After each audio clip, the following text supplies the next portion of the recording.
स्वागत है सभी लाडले बच्चों का अपने इस प्यारे से चैनल पर। उम्मीद है पहली वीडियो आप लोग देख चुके होंगे, देख रहे होंगे। कुछ लाडलों तक अभी तक नहीं पहुंची होगी, उन तक भी पहुंचा देना, क्योंकि पहले जो अपनी वीडियो जो अपन ने अपलोड की है उसके अंदर बहुत सारे इंपॉर्टेंट क्वेश्चंस देखे हैं, जहां पर ऑलमोस्ट आपकी बायो को टच करने की कोशिश की थी। केमिस्ट्री के 2 चैप्टर्स अपन ने देख लिए थे।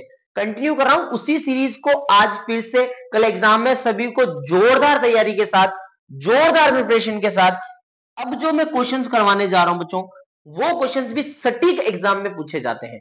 जो क्वेश्चन सटीक पूछे जाएंगे उनकी बातें सटीक बता दूंगा कि ये क्वेश्चन एग्जाम में डायरेक्ट आएगा, ये क्वेश्चन घुमा हुआ आएगा।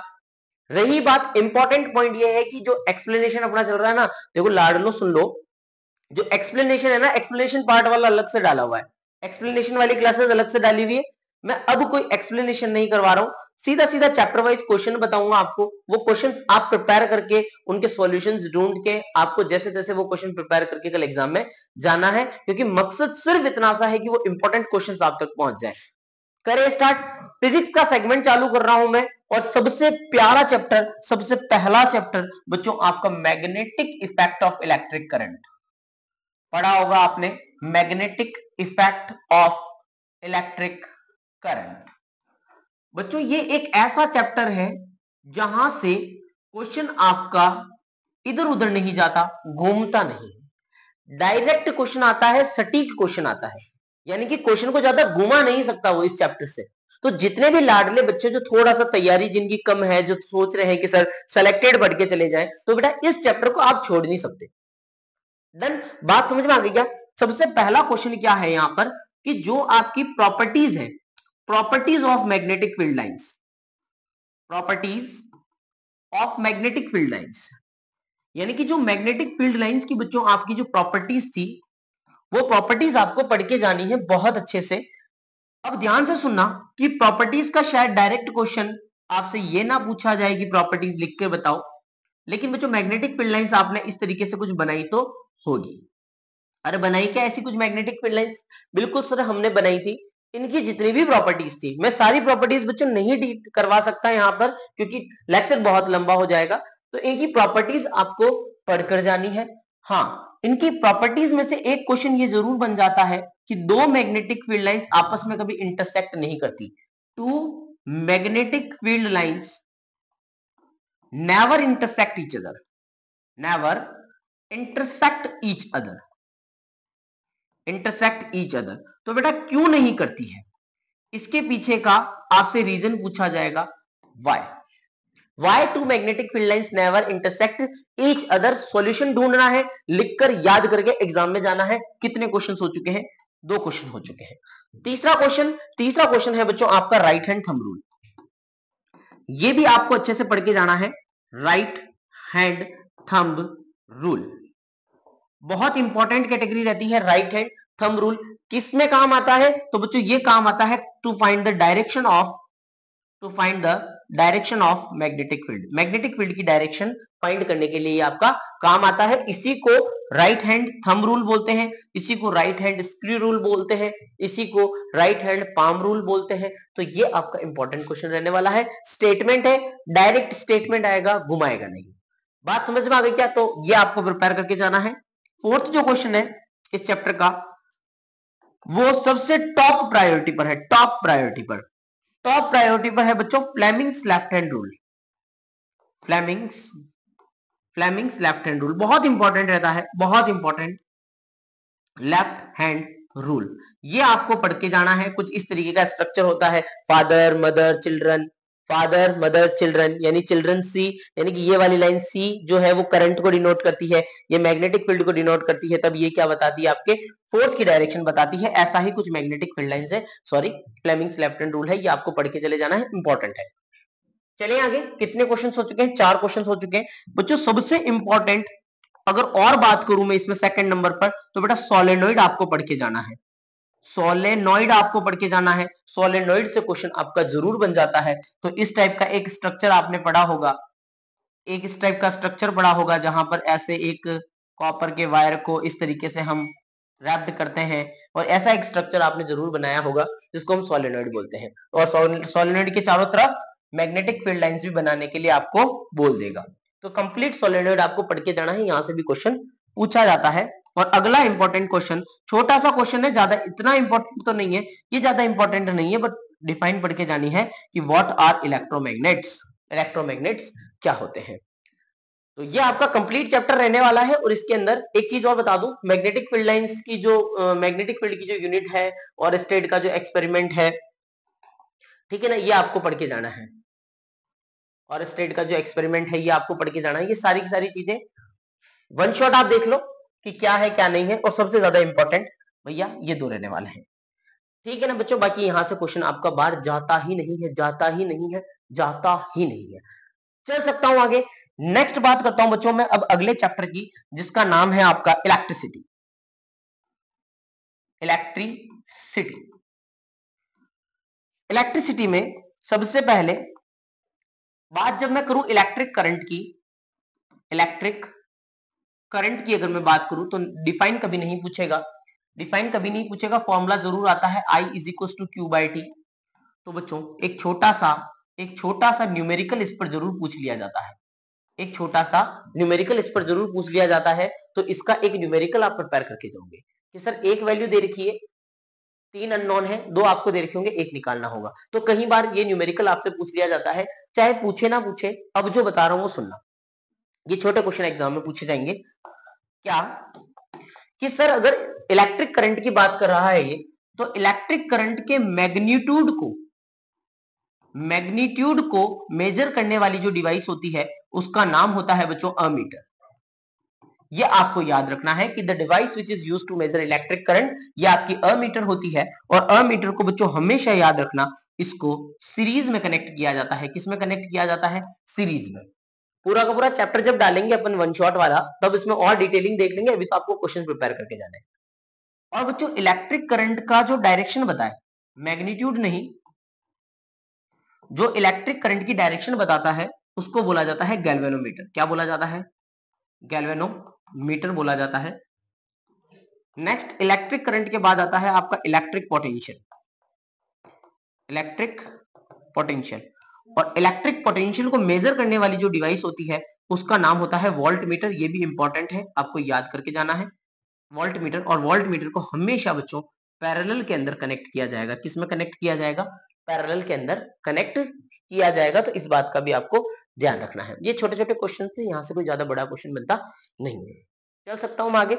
नेक्स्ट सबसे इंपॉर्टेंट पार्ट जो है, जिसके बिना कभी एग्जाम में आज से पहले भी क्वेश्चन नहीं टला था, अब भी नहीं टलेगा, वो है बेटा ओम्स लॉ।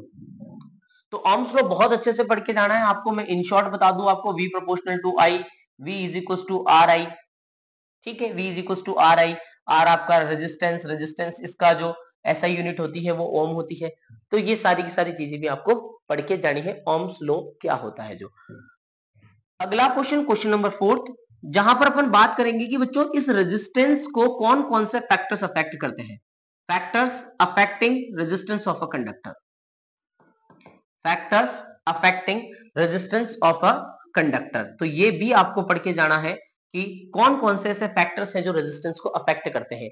यानी कि अगर रेजिस्टेंस चेंज करना है तो कौन कौन से फैक्टर्स होंगे। तो बच्चों आपने पढ़ा होगा, इसमें पढ़ा होगा आपने, एक तो लेंथ हो गई, पढ़े होंगी ये चीजें, R प्रोपोर्शनल टू L पढ़ा होगा, R inversely proportional to A, याद आया हो कुछ। इन दोनों को अगर मैं मर्ज करूं तो R proportional to L upon A, और प्रोपोर्शनल साइन हटाऊंगा अगर तो कांस्टेंट लगेगा रो, और इस रो को बोला जाता है बच्चों स्पेसिफिक रेजिस्टेंस। क्या बोला जाता है? Specific resistance. थोड़ा सा फास्ट लिख रहा हूं, हो सकता है आपको राइटिंग एक बार के लिए समझ में नहीं आए, लेकिन जो वर्ड्स आ रहे हैं उससे आपको क्लियर करना है। मेरी बात समझ, सर इतना सीरियस होकर क्यों पढ़ा रहे हो?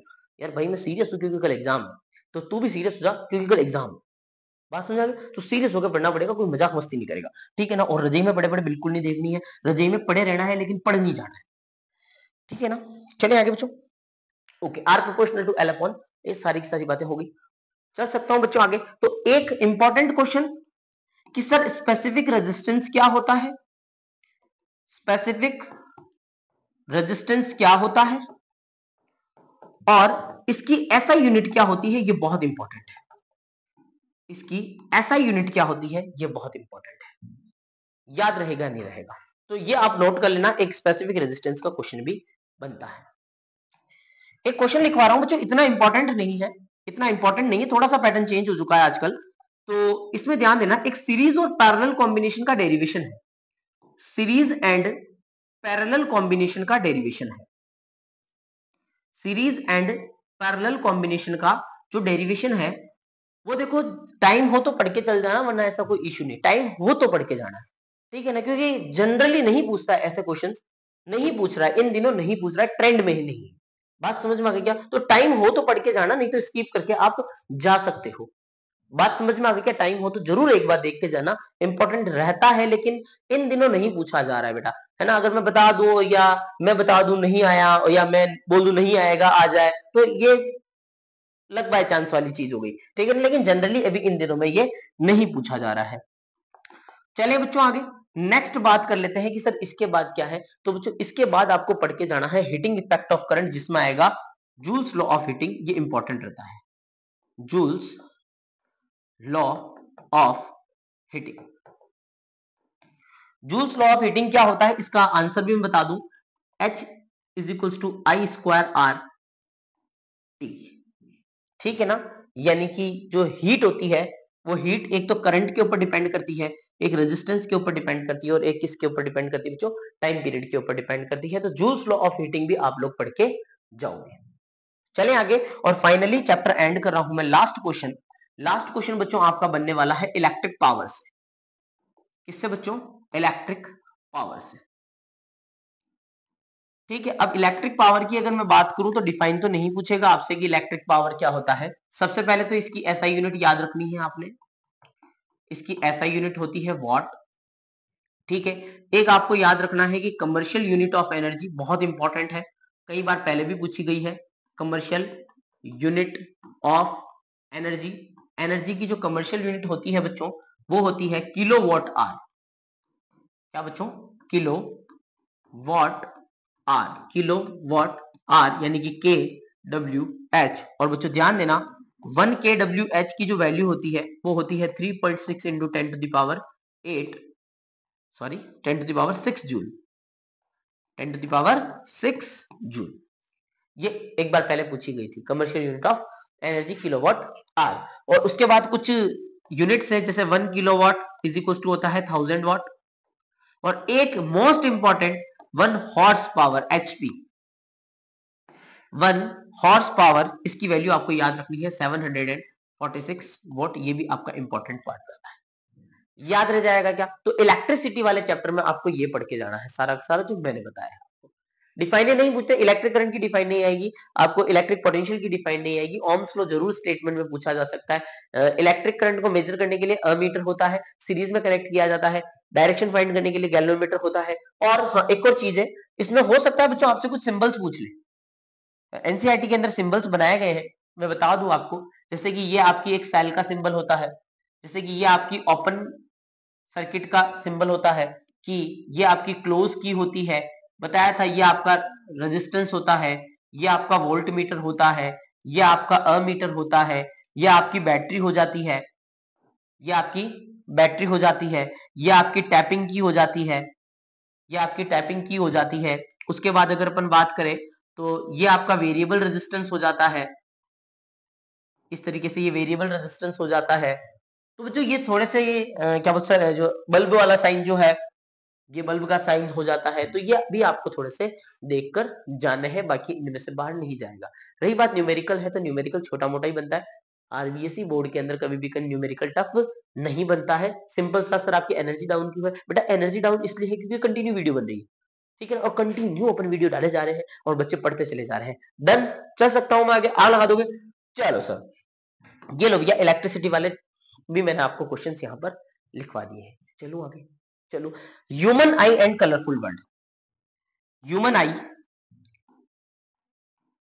क्वेश्चन लिख लेना, human I and colourful world.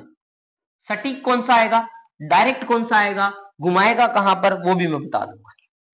सबसे पहले तो बच्चों आपने ह्यूमन आई का डायग्राम बना के जाना है, ह्यूमन आई का डायग्राम, क्योंकि पूछा नहीं है, बहुत टाइम हो चुका है। ह्यूमन आई का डायग्राम, वैसे डायग्राम की अगर मैं बात करूं तो ह्यूमन आई जो है ना बेटा डायग्राम वाली लिस्ट में बहुत नीचे आता है, क्योंकि इसके लिए साइंस में बहुत सारे डायग्राम है हमारे पास। तो ह्यूमन आई जो है वो डायग्राम की कैटेगरी में नीचे आता है, लेकिन फिर भी 2-3 साल पहले इसको पूछ लिया गया था, ठीक है ना। तो याद एक बार थोड़ा सा पढ़ के चले जाना, क्योंकि इसके अंदर जो सिलियरी मसल्स होती है सिलियरी मसल्स का फंक्शन, प्यूपिल का फंक्शन, तो सबके फंक्शंस आपको देख के चले जाना है। तो जितने भी फंक्शन वाली जो टॉपिक है वो आपके ह्यूमन आई वाले पार्ट में आ जाएंगे। मैं बता दूं आपको, जैसे कि इसके अंदर रेटिना का क्या काम है सर, रेटिना एक स्क्रीन होती है जिसके ऊपर रियल और इन्वर्टेड इमेज बनती है, ये याद रखना है, ये याद रखना है, ठीक है। उसके बाद सिलियरी मसल्स होते हैं सर, सिलियरी मसल्स जो होते हैं वो फोकल लेंथ को एडजस्ट करते हैं, और इसी को अपन पावर ऑफ अकोमोडेशन बोलते हैं। ये इंपॉर्टेंट है कि सर पावर ऑफ अकोमोडेशन क्या होता है, पावर ऑफ अकोमोडेशन क्या होता है, ये इंपॉर्टेंट है। आगे चलते हैं सर, प्यूपिल का काम क्या होता है sir, प्यूपिल controls the amount of light entering in the eyes, तो ये कंट्रोल करता है कौन, आपका प्यूपिल कंट्रोल करेगा। आगे आ जाओ, आईरिस का क्या फंक्शन है, आईरिस का फंक्शन आपको ध्यान रखना है, कॉन्वेक्स लेंस का फंक्शन आपको याद रखना है। तो ये कंप्लीट आपकी ह्यूमन आई आपको पढ़कर जानी है, चल सकता हूं। अब सुनना मेरी बात, जो सटीक क्वेश्चन आएगा एग्जाम में, जो सटीक क्वेश्चन एग्जाम में पूछा जाता है बिना किसी चेंज के, वो आएगा डिफेक्ट में से। कौन से बच्चों, डिफेक्ट में से क्वेश्चन आएगा। 3 टाइप के डिफेक्ट होते हैं, एक होता है मायोपिया, एक आता है मायोपिया, एक आता है हाइपरमेट्रोपिया, हाइपरमेट्रोपिया, एक आता है बेटा प्रेसबायोपिया, प्रेसबायोपिया। ये 3 आपके पास डिफेक्ट्स हैं, बात समझ आ गई क्या। और तीनों डिफेक्ट से अगर आंसर को सही करना है, सॉरी आंखों को अगर सही करना है, तो मायोपिया के लिए इनमें सबसे ज्यादा जो इंपॉर्टेंट है वो बेटा मायोपिया है।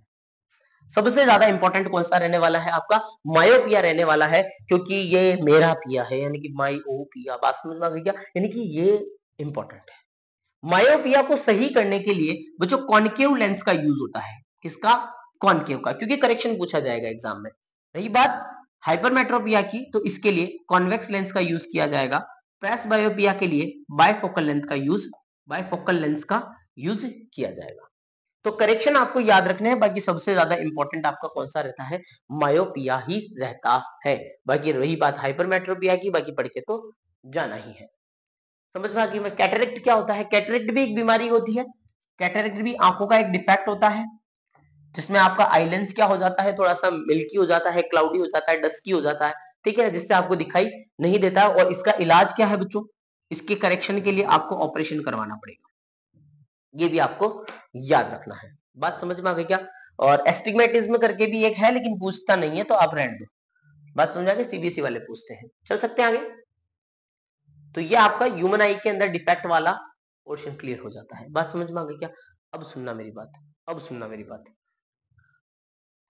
अब बच्चों 3-4 तरीके आपके वो दे रखे हैं।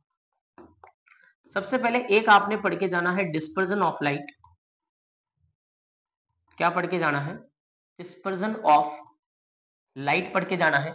एक आपने स्कैटरिंग ऑफ लाइट पढ़ के जाना है, एक आपने स्कैटरिंग ऑफ लाइट पढ़ के जाना है।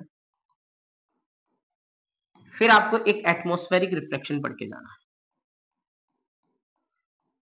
एटमॉस्फेरिक रिफ्लेक्शन पढ़ के जाना है। अब बच्चों ध्यान से सुनना, क्योंकि बच्चा इनमें बहुत ज्यादा कंफ्यूज होता है। अब आपने करना क्या है, किस तरीके से इन चीजों से डील करोगे। जब बात आई डिस्पर्जन ऑफ लाइट की, तो डिस्पर्जन ऑफ लाइट से एक फिनोमिनन होता है बच्चों, रेनबो फॉर्मेशन। कौन सा बच्चों, रेनबो। तो रेनबो किसकी वजह से बन रहा है, रेनबो बन रहा है डिस्पर्जन ऑफ लाइट की वजह से। ये सबसे ज्यादा इंपॉर्टेंट रहता है, डिस्पर्जन ऑफ लाइट। अगर स्काई का जो ब्लू कलर है बच्चों, ब्लू कलर ऑफ स्काई, ये जो क्वेश्चन है कि स्काई का ब्लू कलर क्यों होता है, तो वो किसकी वजह से होता है, स्कैटरिंग ऑफ लाइट की वजह से होता है, ठीक है ना। अगर आपसे कोई भी पूछ ले ट्विंकलिंग ऑफ स्टार, कि सर तारे टिमटिमाते क्यों हैं, ट्विंकलिंग ऑफ स्टार्स, तो जो ट्विंकलिंग ऑफ स्टार्स है वो किसकी वजह से होता है, एटमॉस्फेरिक रिफ्लेक्शन की वजह से होता है। और भी एग्जांपल है, जैसे कि advance sunrise delay sunset, advance sunrise, advance sunrise और डिले सनसेट, ये किसका एग्जाम्पल है बच्चों? तो ये फिर से किसका एग्जाम्पल है? एटमॉस्फेरिक रिफ्रैक्शन का एग्जाम्पल है। बात समझ में आ गई क्या? टिंडल इफेक्ट, टिंडल इफेक्ट की अगर मैं बात करूं तो किसका एग्जाम्पल है? स्कैटरिंग ऑफ लाइट का एग्जाम्पल है। ये सारी की सारी चीजें आपने देख के जानी, यहां से क्वेश्चन बनने वाला है। चल सकता हूं मैं आगे, तो इस चैप्टर में यहां से बाहर कुछ भी नहीं जाएगा, दिमाग नहीं लगाना है, इन्हीं चीजों को पढ़कर चल जाना, काम हो जाएगा। चल सकते हैं बच्चों, कितने क्वेश्चंस बता दिए मैंने यहाँ पर, कितने क्वेश्चन, 3 चैप्टर अपने हो चुके हैं। कितने? एक तो आपकी लाइट हो चुकी है, sorry colour, human I and colourful world हो चुका है, इलेक्ट्रिसिटी हो चुका है, और उसके बाद में magnetic effect of electric current भी हो चुका है। चल सकते हैं आगे। फाइनल जो चैप्टर बचा है आपका फिजिक्स का, वो बचा है बच्चों लाइट। कौन सा बच्चों? लाइट। अब इसको समझना, ये सबसे डाइवर्स्ड टॉपिक है, सबसे डाइवर्स्ड टॉपिक है, क्योंकि कहीं से भी क्वेश्चन आ जाएगा पता नहीं चलेगा, कहीं से भी क्वेश्चन आ जाएगा पता भी नहीं चलेगा। बात समझ में आ गई क्या? अब करना क्या है इसके लिए? 2-3 क्वेश्चन बच्चों सटीक पूछे जाते हैं एग्जाम में, बिना किसी चेंज के पूछे जाते हैं। वो कौन कौन से हैं? तो सबसे पहला क्वेश्चन आपने प्रिपेयर करके जाना है, कॉनकेव एंड कॉन्वेक्स, जो आपके मिरर है बच्चों। अरे कॉनकेव और कॉन्वेक्स के जो मिरर है, इन मिरर के बच्चों यूजेस आपको पढ़ के जाने हैं। ये सबसे इंपॉर्टेंट क्वेश्चन है इस चैप्टर का। कॉनकेव और कॉन्वेक्स मिरर के यूजेस हो गए। दूसरा बच्चों आपने पढ़ के जाना है पावर ऑफ लेंस। क्या पढ़ के जाना है? पावर ऑफ लेंस आपको पढ़ के जाना है। ये क्वेश्चन एग्जाम में पूछा जाता है, पावर ऑफ लेंस। और इसकी एसआई यूनिट का जरूर ध्यान रखना है, इसकी एसआई यूनिट होती है बच्चों डायोप्टर। एसआई यूनिट क्या होती है इसकी? डायोप्टर। ये क्वेश्चन भी एग्जाम में सटीक पूछा जाता है। बिना किसी चेंज की अगर मैं बात करूं तो एक इस रिलेशन का क्वेश्चन जरूर पूछा जाता है, आर बराबर is equals to F is equals to R upon 2, F is equals to R upon 2। इस रिलेशन का भी एक क्वेश्चन आपके एग्जाम में बन जाता है। ये सटीक सटीक क्वेश्चन बता रहा हूं मैं, जो डायरेक्ट पूछे जाते हैं बिना किसी भी चेंज के। समझ में आ गई क्या मेरी बात? और फोर्थ क्वेश्चन इसका रहने वाला है कि आपने कुछ डिफाइन पढ़ के जानी है। उस डिफाइन के अंदर एक तो फोकस, फोकस की डिफाइन हो गई, फोकस, प्रिंसिपल एक्सेस की डिफाइन हो गई, और फोकस की डिफाइन हो गई। ये थोड़ा सा 2 डिफाइन है, आप अच्छे से पढ़ के जाओगे, ये भी एग्जाम में पूछ ली जाती है कई बार। ये वो क्वेश्चन है बच्चों जो बिना किसी चेंज के पूछेगा आपसे, बिना किसी चेंज के पूछेगा, यानी कि डायरेक्ट पूछेगा, डाइवर्सिटी नहीं। और इनके अपार्ट अगर कोई भी क्वेश्चन अगर प्रिपेयर करके जा रहे हो तो इमेज फॉर्मेशन जरूर प्रिपेयर करके जाना, इमेज फॉर्मेशन। और उस इमेज फॉर्मेशन में 2 पॉइंट बता दूं मैं कि ऑब्जेक्ट कहां रखा होना चाहिए। सबसे पहले तो इमेज फॉर्मेशन किसकी पढ़ के जानी है? इमेज फॉर्मेशन पढ़ के जानी है कॉनकेव मिरर। किसकी? कॉनकेव मिरर की पढ़ के जानी है। और ऑब्जेक्ट कहां होगा? या तो ऑब्जेक्ट होगा बच्चों बियॉन्ड सी, या तो ऑब्जेक्ट होगा बियॉन्ड सी, या ऑब्जेक्ट होगा between C and F, between C and F. ये 2 डायग्राम इंपॉर्टेंट रहते हैं। मैं ये नहीं बोल रहा हूं कि ये 2 ही एग्जाम में आएंगे, लेकिन हाँ ये 2 डायग्राम बहुत ज्यादा इंपॉर्टेंट रहते हैं। अगर इमेज फॉर्मेशन का क्वेश्चन आया तो यहां से बनने के चांसेस बहुत ज्यादा रहते हैं, और बाकी अगर डायरेक्ट क्वेश्चन आए तो ये तो है ही है। रही बात, अगर कोई बच्चा अगर न्यूमेरिकल प्रिपेयर करके जाना चाहता है तो न्यूमेरिकल सिर्फ वो आराम से मिरर फॉर्मूले से न्यूमेरिकल प्रिपेयर करके चला जाए। किससे बच्चों? मिरर फॉर्मूले से न्यूमेरिकल प्रिपेयर करके चला जाए। 1 upon F is equals to 1 upon V minus sorry plus 1 upon U, यहां से क्वेश्चन बन जाता है। चल सकते हैं बच्चों। तो इसमें मैं ज्यादा क्वेश्चन इसलिए नहीं बता रहा हूं क्योंकि डाइवर्सिटी बहुत ज्यादा है, क्वेश्चन इधर उधर हो जाते हैं कई बार। ये जो मैंने ऊपर क्वेश्चंस लिखवाए हैं, चाहे तो आप इसके स्क्रीनशॉट ले लेना, ये जो मैंने ऊपर क्वेश्चंस लिखवाए हैं ये डायरेक्ट पूछे जाते हैं। ठीक है, तो अपनी किस्मत अच्छी हुई तो यहाँ से मिल जाएगा, नहीं तो बस नंबर तो उतने ही आने। बात समझा गई क्या? चले, तो ये फिजिक्स वाला सेगमेंट खत्म किया है, एक्सप्लेनेशन बिल्कुल भी नहीं किया है। क्यों नहीं किया है? क्योंकि एक्सप्लेनेशन जितना टाइम नहीं है हमारे पास, और वीडियो बहुत ज्यादा बड़ी हो जाती है। और तो आपको बच्चों ये वाले सेगमेंट पढ़ के जाने हैं आराम से, सारे के सारे क्वेश्चंस देखकर जाने हैं। और ये आपका फिजिक्स का सेगमेंट मैंने पूरा बता दिया है। इस चैप्टर पर ज्यादा दिमाग नहीं लगाना है, जितना बताया उतना पढ़ लेना। अगर उसमें से आ जाता है तो बहुत अच्छी बात है, नहीं तो जो डाइवर्सिटी बहुत ज्यादा है। Magnetic effect of electric current छोड़ना नहीं। फिजिक्स कंप्लीट हो चुकी है, बाकी के जितने भी चैप्टर्स बच रहे हैं, 2 चैप्टर केमिस्ट्री के बच रहे हैं, 1 चैप्टर आपका बायो का बच रहा है, तो उनको भी डिस्कस कर लेते हैं। आ जाओ हाथों हाथ बात कर लेते हैं चैप्टर नंबर 3 की, जिसका नाम है बच्चों मेटल्स एंड नॉन मेटल्स। बहुत बड़ा चैप्टर, बहुत वास्ट चैप्टर है, बहुत सारे क्वेश्चंस बनते हैं भैया, बहुत सारे क्वेश्चंस। यानी कि अगर चैप्टर नंबर 1 और 2 में अगर कोई कमी रह गई ना, भाई पूरी कर देगा, भाई पूरी कर देगा। और तीनों में कोई कमी रह गई ना, तो चैप्टर नंबर 4 सबकी कमियां पूरी कर देगा। बात समझ, इतने बड़े बड़े चैप्टर्स हैं। बात करते हैं अपन सीधा सीधा metals and non metals. Physical properties की अगर मैं बात करूंगा तो बहुत लंबी चौड़ी कहानी हो जाएगी। बात समझ में आ गई क्या? सीधा सीधा अपन केमिकल प्रॉपर्टीज से स्टार्ट करते हैं कि सर ये मेटल आखिर चाहता क्या है। तो बच्चों सुनना, यहां पर अगर अपन मेटल्स की रिएक्शन की बात करें, मेटल की रिएक्शन की अगर मैं बात करूं कि सर मेटल किस किस के साथ में क्या रिएक्शन देता है, बहुत बड़ा चैप्टर है, बहुत बड़ा चैप्टर है, बहुत वास्ट है।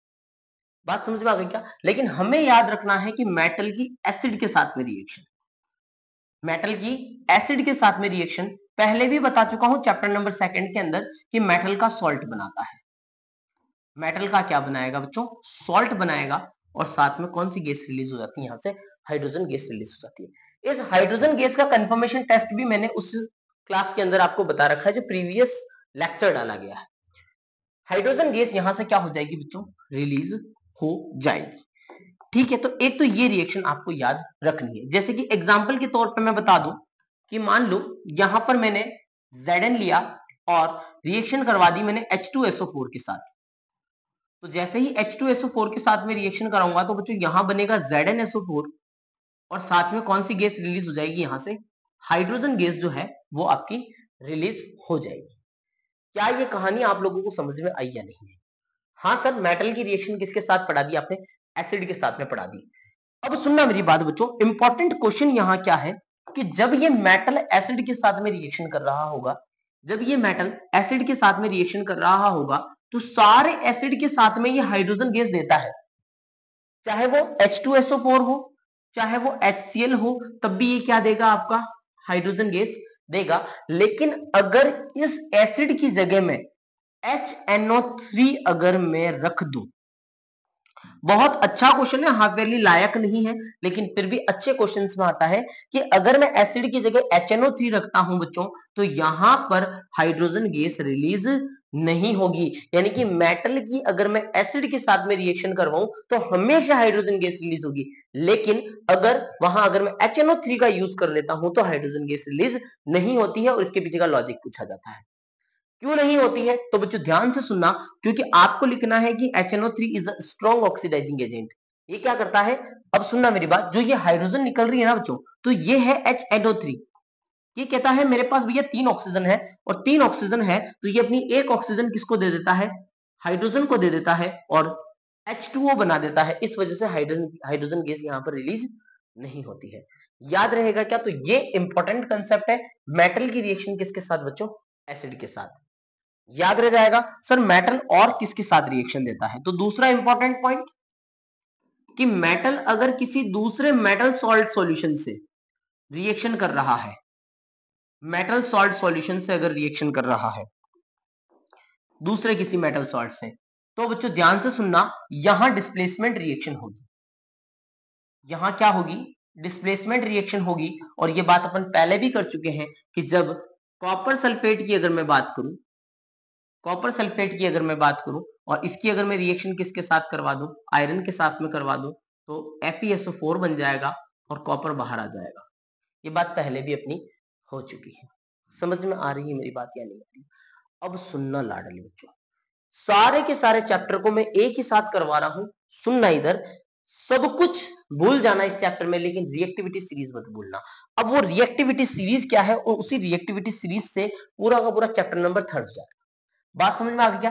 रिएक्टिविटी सीरीज है बेटा, काशीनाथ का माली, काशीनाथ का माली आलू जरा फीके फीके पकाता है, क्यों ही आ गया हूं। अब सुनना बच्चों, ये आपकी रिएक्टिविटी सीरीज है, इसी पे मैं सब कुछ समझा दूंगा आपको। रिएक्टिविटी सीरीज के अंदर जो ऊपर वाले जो एलिमेंट्स हैं बच्चों, जो जितना ज्यादा ऊपर है वो उतना ही ज्यादा रिएक्टिव है, यानी ये है बेटा मोर रिएक्टिव। अरे ये क्या है, मोर रिएक्टिव है, और ये क्या है बच्चों, लेस रिएक्टिव है। और पूरा का पूरा चैप्टर मैं यहीं से कर दूंगा, पूरा का पूरा चैप्टर यहीं से जाएगा आपका। सबसे पहले अपन बात करते हैं, हर एक मेटल को लेंगे और रिएक्शन करवाने जा रहे हैं इस रिएक्टिविटी सीरीज के हिसाब से। समझना आप लोग, चैप्टर कहीं नहीं जाएगा, घबराने की बिल्कुल जरूरत नहीं है। थोड़ा सा एनर्जी डाउन हो सकती है, लेकिन अपने नंबर डाउन नहीं आने चाहिए, सीधी सीधी बात है बच्चों। सुनना मेरी बात, सबसे पहली जो रिएक्शन होती है ना मेटल्स की, वो होती है ऑक्सीजन के साथ।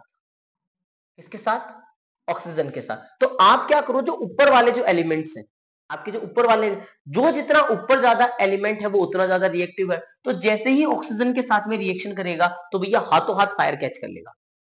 जैसे कि अगर मैं इस ऑक्सीजन की रिएक्शन किसके साथ करवा दूं, पोटेशियम के साथ करवा दूं, सोडियम के साथ करवा दूं, तो भैया इतने ज्यादा रिएक्टिव है ना, क्योंकि ये जैसे ही इनके साथ में रिएक्शन करेंगे तो भैया आग लगा देंगे। तुम पता नहीं रिजल्ट से आग कब लगाओगे, लेकिन सोडियम और पोटेशियम तो पहले ही आग लगा देंगे। तो भैया फिर तो ये ऑक्सीजन के साथ में रिएक्शन करते ही आग पकड़ रहे हैं। तो बच्चों ध्यान से सुनना, इनको कहां रखा जाता है, they are kept in kerosene. इनको रखा जाता है बच्चों कैरोसिन के अंदर। किसके अंदर, कैरोसिन के अंदर रखा जाता है। तो ये भी कई बार पूछ लिया जाता है कि सोडियम और पोटेशियम को कैरोसिन के अंदर डिप करके क्यों रखा जाता है। तो आपको ये लिखना है कि अगर इसको खुला छोड़ दिया गया तो ये क्या कर लेंगे, आग पकड़ लेंगे। बात समझ में आ गई, क्या पकड़ लेंगे, आग पकड़ लेंगे। इसीलिए क्या किया जाता है, इनको केरोसिन के अंदर डिप करके रखा जाता है। हाँ, अगर मैं इनकी बात करूंगा तो ये इतने ज्यादा रिएक्टिव नहीं होंगे। चल सकता हूं, आगे बढ़ू चैप्टर में, बिल्कुल। अब बात करेंगे डिस्प्लेसमेंट रिएक्शन की। तो डिस्प्लेसमेंट रिएक्शन में पहले ही बता चुका हूं, जो ज्यादा रिएक्टिव होगा वो लेस रिएक्टिव को क्या कर देगा, डिस्प्लेस कर देगा। अब जो इसी चैप्टर में बहुत सारी रिएक्शन है, बहुत कुछ इंपॉर्टेंट है रिएक्टिविटी सीरीज की बिहाफ पर, बहुत कुछ इंपॉर्टेंट, लेकिन सबसे ज्यादा जो इंपॉर्टेंट रहने वाला है वो रहने वाला है मेटल की रिएक्शन नॉन मेटल के साथ। मेटल की रिएक्शन नॉन मेटल के साथ। तो लाडले बच्चों, ये आपको जरूर पढ़ के जाना है कि मेटल जब भी किसी भी नॉन मेटल के साथ में रिएक्शन करता है तो बच्चों यहाँ आयोनिक कंपाउंड बनाता है। कौन से कंपाउंड बनाता है, आयोनिक कंपाउंड बनाता है। क्वेश्चन इतना अच्छा है कि सीबीएसई बोर्ड तक इस क्वेश्चन को पूछता है। तो आयोनिक कंपाउंड क्या होते हैं और इन आयोनिक कंपाउंड की प्रॉपर्टीज आपको याद करके जानी है। यहां से सटीक क्वेश्चन नहीं है, घुमाए हुए क्वेश्चन है, मतलब कि पूछ भी लेता है, नहीं भी पूछता है। बात समझ में आ गई क्या। नेक्स्ट टॉपिक जहां से आपका क्वेश्चन सटीक लगने वाला है वो है बेटा एक्सट्रैक्शन ऑफ मेटल। क्या है, एक्सट्रैक्शन ऑफ मेटल। अब आप बोलोगे सर ये एक्सट्रैक्शन ऑफ मेटल क्या होता है। तो एक्सट्रैक्शन ऑफ मेटल का मतलब होता है बच्चों कि हमें मेटल को एक्सट्रैक्ट करना है। अब मेटल किस में से निकाला जाएगा, पूरा चैप्टर समझाऊंगा अभी मैं। मेटल किस में से निकाला जाएगा, सर मेटल निकाला जाएगा, हम जाएंगे पहाड़ी एरिया पर, जो आपकी हिली एरियाज होते हैं वहां पर हम माइनिंग करेंगे, वहीं से निकलता है क्या मेटल। तो बच्चों ध्यान से सुनना, वहां से जो जो कुछ भी निकल रहा है, जो कुछ भी निकल रहा है बच्चों वो मिनरल है। वो क्या है, मिनरल है। तो मिनरल्स, हर वो चीज जो आप वहां से डिग करके लेकर आ रहे हो वो सारा का सारा क्या है, मिनरल है। और इस मिनरल में दो चीजें प्रेजेंट होती है, एक तो बहुत सारी इंप्यूरिटीज प्रेजेंट होती है। क्या प्रेजेंट होती है, बहुत सारी इंप्यूरिटीज प्रेजेंट होती है, जिसे हम गैंग बोलते हैं। जिसे हम क्या बोलते हैं, गैंग बोलते हैं। इन इंप्यूरिटीज को अगर मैं साइड कर लूं, उस मिनरल में से अगर मैं इंप्यूरिटीज को साइड में कर लूं तो बच्चों यहां बनता है ओर। क्या बनता है, और इस ओर में से क्या निकाला जाएगा, अब मेटल निकाला जाएगा। इस ओर में से क्या निकाला जाएगा बच्चों, मेटल निकाला जाएगा। और किसी ओर में से मेटल को निकालने का जो प्रोसेस होता है बच्चों, इसी को मेटलर्जी बोला जाता है। क्या बोला जाता है, मेटलर्जी बोला जाता है। कोई एग्जाम में नहीं आएगा यहां से कुछ भी, लेकिन आपसे बस ये पूछा जाएगा कि किसमें से क्या निकाले, मतलब हम ओर में से क्या निकालते हैं बच्चों, मेटल निकालते हैं। अरे ओर में से क्या निकालते हैं, मेटल निकालते हैं। ओर में से क्या निकालते हैं, मेटल निकालते हैं। तो बच्चों दो तीन चीजें याद रखना कि सबसे पहले आपसे अगर कोई भी पूछ लिया जाए कि भाई एल्यूमिनियम जो है, एल्यूमिनियम की अगर मैं बात करूं तो एल्यूमिनियम किस में से निकाला जाता है, इसका और कौन है, एल्यूमिनियम किस में से निकाला जाता है। तो आपको ये याद रखना, एल्यूमिनियम निकाला जाता है बॉक्साइट में से। ये इंपॉर्टेंट है, ठीक है, तो एल्यूमिनियम का और आपको याद रखना है बॉक्साइड होता है, और एक आपको मरकरी का और याद रखना है। किसका बच्चों? मरकरी का और कई बार एग्जाम में पूछा जाता है, सिनेबार होता है।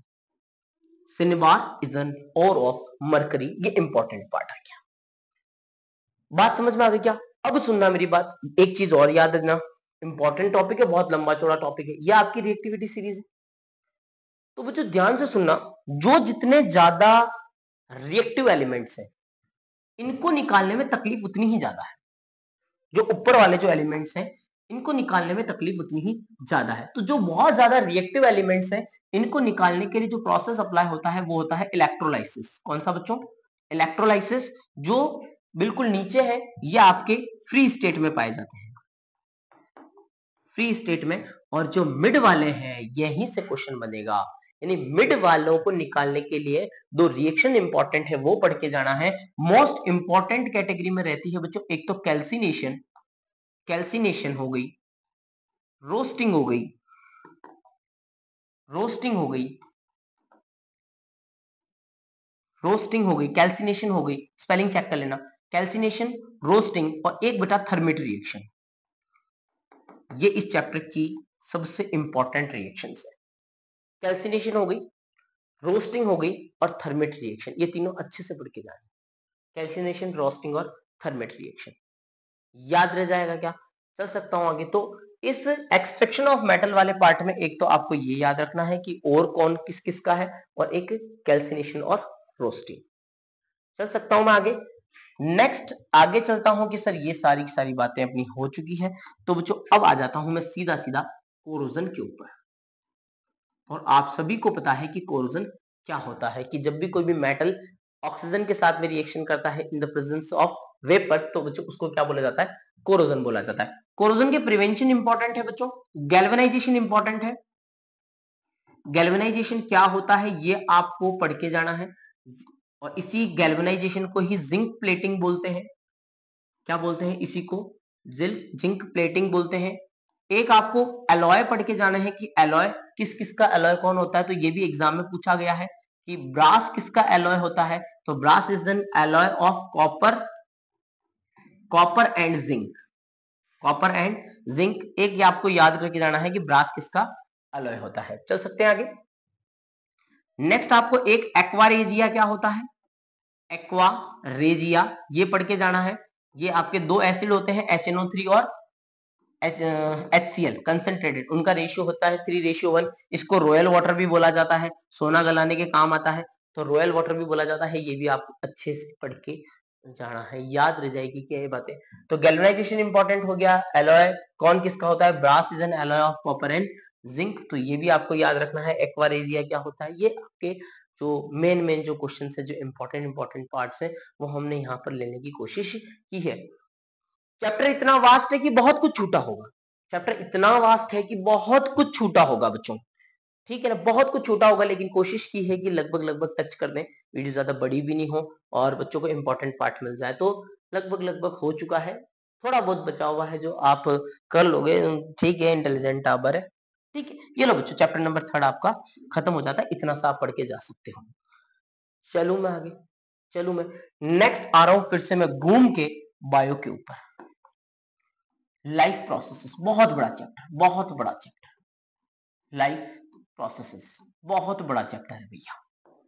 चलो भैया चालू हो जाते हैं, यहां से क्या क्या पढ़ के जाना है। एक तो बेटा न्यूट्रिशन इन अमीबा पढ़ के जाना है, nutrition in amoeba, nutrition in amoeba, amoeba खाना कैसे खाएगा ये आपको पढ़ के जाना है, ठीक है। दूसरा बच्चों आपको human digestive system most important रहता है, human digestive system most important रहता है, ये पढ़ के जाना है, ह्यूमन डाइजेस्टिव सिस्टम आपको पढ़ के जाना है। तीसरा बच्चों आपको एक हार्ट का डायग्राम पढ़ के जाना है, और हार्ट से तो बेटा धाप के क्वेश्चन बनते हैं, क्या धाप के क्वेश्चन बनते हैं हार्ट वाले डायग्राम से, क्या जैसे कि वेन्स और आर्टरीज के बीच में डिफरेंस, वेन्स और आर्टरीज के बीच में डिफरेंस पूछ लिया जाता है। 4 चैम्बर हार्ट का होना जरूरी क्यों है ये पूछ लिया जाता है, वाल्व का फंक्शन पूछ लिया जाता है।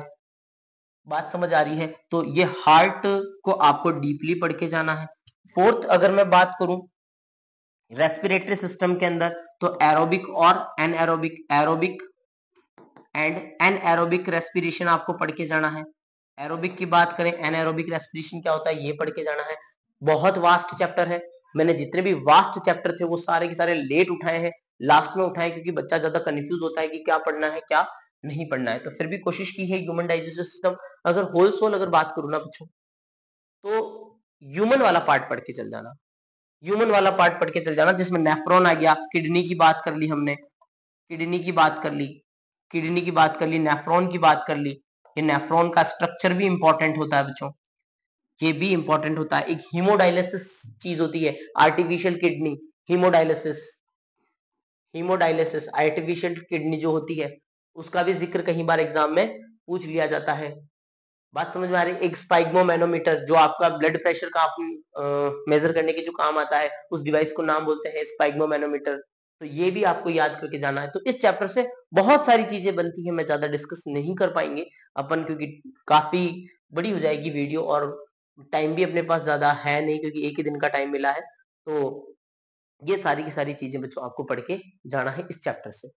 बात समझ में आ गई क्या? न्यूट्रिशन की बात कर ली मैंने, ह्यूमन डाइजेस्टिव सिस्टम हो चुका है, हार्ट की बात हो चुकी है, रेस्पिरेशन से, रेस्पिरेटरी सिस्टम ह्यूमन का इतना इंपॉर्टेंट नहीं है, रेस्पिरेटरी सिस्टम इतना इंपॉर्टेंट नहीं है, ह्यूमन डाइजेस्टिव सिस्टम बहुत ज्यादा इंपॉर्टेंट है। हार्ट की बात अपन कर चुके हैं, न्यूट्रिशन अमीबा हो चुका है, फोटोसिंथेसिस पढ़ के चल जाना, फोटोसिंथेसिस, फोटोसिंथेसिस आप पढ़ के जाओगे। उसके बाद फोटोसिंथेसिस के अंदर याद रखना कि why respiration is an exothermic reaction, respiration को एक एक्सोथर्मिक रिएक्शन क्यों बोला गया, रेस्पिरेशन को एक्सोथर्मिक रिएक्शन क्यों बोला गया, respiration, why respiration is an exothermic reaction, ये आपको याद रखना है, एग्जाम में ये क्वेश्चन भी बनते हैं। तो बच्चों यहाँ से मेनली जो डायग्राम वाले क्वेश्चन है वो इंपॉर्टेंट रहते हैं। समझ में आ गई क्या मेरी बात? एक ही चैप्टर बचा है, कार्बन एंड इट्स कंपाउंड। ठीक है, चैप्टर बहुत बड़ा है बच्चों, ज्यादा वास्ट हो जाएगी चीजें, तो आप इसके अंदर से तो ये ऑलमोस्ट ऑलमोस्ट हो चुका है, प्लांट वाला सारा का सारा आप छोड़ के जा सकते हो। बात समझ आ गई? चल सकते हैं आगे। तो ये आप एक बार देख लेना, ये सारे के सारे चैप्टर, इसको बेटा और डिटेल में लिया जा सकता था, और डिटेल में लिया जा सकता था, लेकिन इतना समय भी नहीं है, और फिर हमें बाकी पढ़ना भी है, इंपॉर्टेंट देखना ही नहीं है अभी, तो कल पढ़ना भी है। चलें बच्चों, चल सकते हैं। हो गए क्या सारे चैप्टर? सारे हो गए क्या? Carbon and its compound.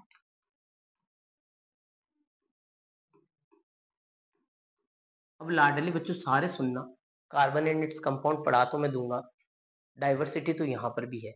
जो डाइवर्सिटी वाले चैप्टर है वो मैंने यहाँ लिए हैं, जहां पर कहां से क्या बन रहा है, कहां से क्या बन रहा है, लेकिन कुछ कुछ क्वेश्चंस में बहुत ज्यादा अच्छे अच्छे क्वेश्चंस एग्जाम में पूछने वाले क्वेश्चंस है, फिक्स्ड पैटर्न वाले क्वेश्चंस है। आप बोलो तो मैं फिक्स्ड पैटर्न वाले क्वेश्चन लिखवा दूं, बाकी तो कुछ चैप्टर इधर उधर जाएगा। फिक्स्ड चैप्टर वाले क्वेश्चन में सबसे पहले आपको पढ़ के जानी है एस्टरीफिकेशन रिएक्शन। कौन सी बच्चों? Esterification reaction. एक आपको पढ़ के जाना है saponification reaction, saponification reaction, saponification reaction. ठीक है बच्चों, एक आपको पढ़ के जाना है कि micelle formation, micelles formation and cleaning action of soap, cleaning action of, cleaning action of soap. ये तो वो क्वेश्चंस बता रहा हूं ना जो डायरेक्ट एग्जाम में पूछे जाते हैं, डायरेक्ट, ठीक है ना, जिसमें ज्यादा घूमता नहीं है पेपर। तो क्लीनिंग एक्शन ऑफ सोप हो गया, सैपोनिफिकेशन एस्टरिफिकेशन रिएक्शन हो गया, एथेनॉल और एथेनोइक एसिड वाली जो रिएक्शन है, एथेनॉल और एथेनोइक एसिड का फॉर्मूला हो गया, ठीक है ना। और इसके अंदर मेन अगर अपन बात करें तो कार्बन डू नॉट गेन और लूज 4 इलेक्ट्रॉन्स। वाई? अपने ऑक्टेट को पूरा करने के लिए ना तो कार्बन 4 इलेक्ट्रॉन लेता है और ना ही 4 इलेक्ट्रॉन देता है, ये भी क्वेश्चन इंपॉर्टेंट है। और इसका बहुत इंपॉर्टेंट क्वेश्चन जो है वो है बेटा एलोट्रॉप्स ऑफ कार्बन, जहां से कभी क्वेश्चन नहीं टला है, एलोट्रॉप्स ऑफ कार्बन। प्रॉपर्टीज पूरी डिटेलिंग पढ़ के जानी है। 3 एलोट्रॉप्स होते हैं कार्बन के, एक होता है बेटा डायमंड, एक होता है डायमंड, एक होता है ग्रेफाइट, एक होता है ग्रेफाइट और एक होता है फुलरिन। ठीक है ना, ये आप देख लेना एक बार कि इन तीनों के बीच में फुलरिन तो चलो ठीक है फिर भी इतना इंपॉर्टेंट नहीं है, लेकिन डायमंड और ग्रेफाइट अपने आप में इंपॉर्टेंट रहते हैं। समझ में आ गई क्या मेरी बात? बाकी रिएक्शंस और भी हैं, लेकिन जनरली ये क्वेश्चन तो डायरेक्ट पूछे जाते हैं बेटा। एक आपको याद रखना है होमोलोगस सीरीज, होमोलोगस सीरीज, ठीक है। और बेटा वो सीरीज जो थी आपकी फंक्शनल ग्रुप, एक आपको पढ़ के जाना है फंक्शनल ग्रुप। फंक्शनल ग्रुप से ही होमोलोगस सीरीज बनेगी, एथेनॉल, मेथेनॉल, प्रोपेनॉल, ब्यूटेनॉल, और फाइनली हो सकता है आपको आईयूपीएससी नॉर्मल एक क्वेश्चन दे देगा जिसका आईयूपीएससी करके बताना पड़ेगा। चल सकते हैं आगे। तो जितना मेरे माइंड में अभी तक आ रहा है कि इस चैप्टर में ये इंपॉर्टेंट है, लास्ट टाइम चल रहा है, तो मैं ये सारे क्वेश्चन बता दूं, जनरली इनसे आपका क्वेश्चन बन जाएगा। चल सकते हैं आगे।